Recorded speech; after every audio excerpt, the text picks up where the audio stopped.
नगर पालिका परिषद के द्वारा आज 5 जून को परिषद की विशेष बैठक बुलाई गई थी, जिसमें नेता प्रतिपक्ष उमंग पांडे एवं भाजपा के समस्त पार्षदों ने नियम विरुद्ध कार्य करने का आरोप लगाते हुए खूब हंगामा किया।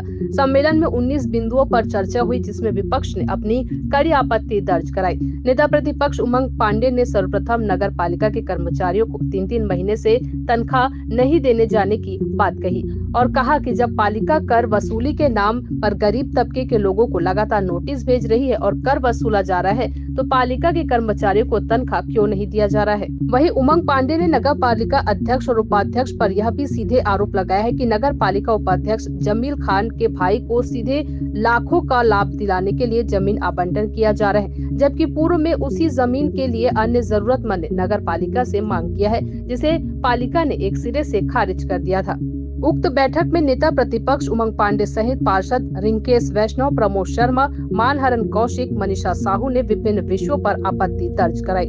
देखिए कवर्धा से डॉक्टर मिर्जा की रिपोर्ट।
कवर्धा नगर पालिका में विशेष सम्मेलन रखा गया।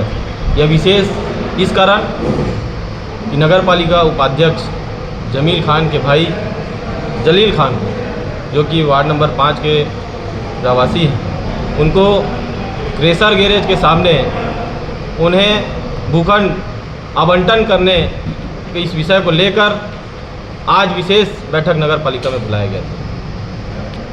किन किन विषयों को लेकर आपत्ति जताई है विपक्ष ने? हमने जितने भी जनता के हित के जो विषय थे उसमें हमने सहमति जताया है, और जितने भी ऐसे बड़े बड़े भ्रष्टाचार नगर पालिका उपाध्यक्ष के भाई जलील खान को जो यह भूखंड देने के बाद यह प्रस्ताव लाया गया था, उस प्रस्ताव में हम सभी भारतीय जनता पार्टी के सभी 6 पार्षद ने आपत्ति दर्ज किया है कि आप कांग्रेस के कार्यकर्ताओं को ही आप जमीन आवंटन कर रहे हैं। इतनी बड़ी भ्रष्टाचार कवर्धा नगर पालिका में चल रहा है कि उपाध्यक्ष नगर पालिका उपाध्यक्ष के भाई को आप इतनी बड़ी जमीन क्रेशर वाले ने आवेदन पूर्व में लगाया था, जो पूर्व में आवेदन लगाया उसे आवंटन आप नहीं कर रहे हैं। वर्तमान में जो तत्काल में जो आवेदन उन्होंने लगाया और उसे लाकर परिषद में पहले ही वह निरस्त हो चुका था, पूर्व के परिषद में लाया गया था और उसमें हमने विरोध किया था। विरोध जब हमने दर्ज किया तो कलेक्ट्रेट में जाकर वह निरस्त हुआ और फिर आज उसी विषय को आज लाया गया और हम सभी ने उसका पुरजोर विरोध किया।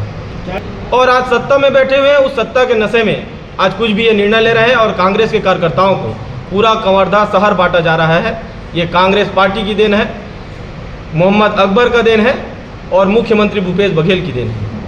नगर पालिका परिषद की आज बैठक की गई थी, जिसमें शहर विकास को लेके और बहुत सारे जो जिसमें प्लेसमेंट कर्मचारियों के लिए नए साल का टेंडर रहता है और बहुत सारा नामांतरण का भी विषय था। जो स्कूलों दुकानों का जो नामांतरण हो जाता है समय समय पर, जिनकी मृत्यु हो जाती है तो उनके परिवार के सदस्यों को नामांतरण करके देते हैं। कांग्रेस के सदस्यों को जमीन देने आवंटन करने का मामला सामने आ रहा है, ऐसा आरोप लगाया जा रहा है। ये तो विपक्ष का काम ही है अनर्गल आरोप लगाना, लेकिन ऐसी कोई भी बात नहीं है। नजूल में लोग अपना आवेदन करते हैं और नजूल जो है हमको दावा और आपत्ति करने के लिए वापस भेजती है। हम उस पर निर्णय लेते हैं कि किस ज़मीन पे अगर कोई उपयोग की ज़मीन होती है, नगर पालिका कोई उपयोग की ज़मीन होती है, तो उसको हम निश्चित रूप से उसमें आपत्ति करके भेज देते हैं। और अगर कोई व्यावसायिक या आवासीय प्रयोजन के लिए कोई मांगता है तो सर्वसम्मति से या बहुमत के आधार पर हम निर्णय लेके उसको नजूल को वापस देते हैं। कौन कौन से विषयों को सम्मेलन में पास किया गया? सारे विषयों पे एक दो विषयों पे बहुमत के आधार पर और बाकी सारे विषय जितने भी विषय थे उसको सर्वसम्मति से प्रस्ताव पास कर दिया। कुछ विषयों को लेकर आपत्ति जताई है। बताया आपको कि आपत्ति तो होते रहती, विपक्ष का काम है आपत्ति करना। वो अगर अपना धर्म नहीं निभाएंगे तो उनका भी कोई काम मुझे लगता है कि उनको अपने ऊपर में भी दिखाने के लिए करना पड़ता है। पर ऐसी कोई भी विषय नहीं होती जिसको हम सार्वजनिक हित पे ध्यान नहीं रखते। सार्वजनिक हित को ध्यान में रखते हुए हम सारे विषयों का चयन करते हैं और उसके बाद सर्वसम्मति से या बहुमत के आधार पर प्रस्ताव पास करके शहर विकास में अपना योगदान देते हैं। 9 तारीख को माननीय मुख्यमंत्री जी कवर्धा दौरे पे आ रहे हैं, जिसमें हमारे लिए, हमारे कवर्धा वासियों के लिए जो एक वर्षों पुरानी मांग थी नए बस स्टैंड का, जो लगभग बन के तैयार हो गया है। करीब 10 करोड़ की लागत से नया बस स्टैंड का निर्माण किया गया है और उसको हम कवर्धा की जनता के लिए और कवर्धा जिले वासियों के लिए हम सौगात देने जा रहे हैं। साथ ही साथ कवर्धा में जल आवर्धन योजना का जो सेकेंड फेज़ है, करीब 27 करोड़ रुपए का जल आवर्धन जो सरोधा बांध से डायरेक्ट पानी हम कवर्धा वासियों को पीने को मिल रहा है, उसका भी लोकार्पण करेंगे। साथ ही साथ करीब 57 लाख रुपए की लागत से पौनी पसारी, जो माननीय मुख्यमंत्री जी का ड्रीम प्रोजेक्ट है, जो पौनी पसारी जो जीवन यापन करते हैं उनको दुकान आवंटन की जो प्रक्रिया है उसका भी हम उनके हाथों लोकार्पण कराने जा रहे हैं। कुल मिला के कवर्धा के लिए 9 तारीख का दिन बहुत ऐतिहासिक रहने वाला है।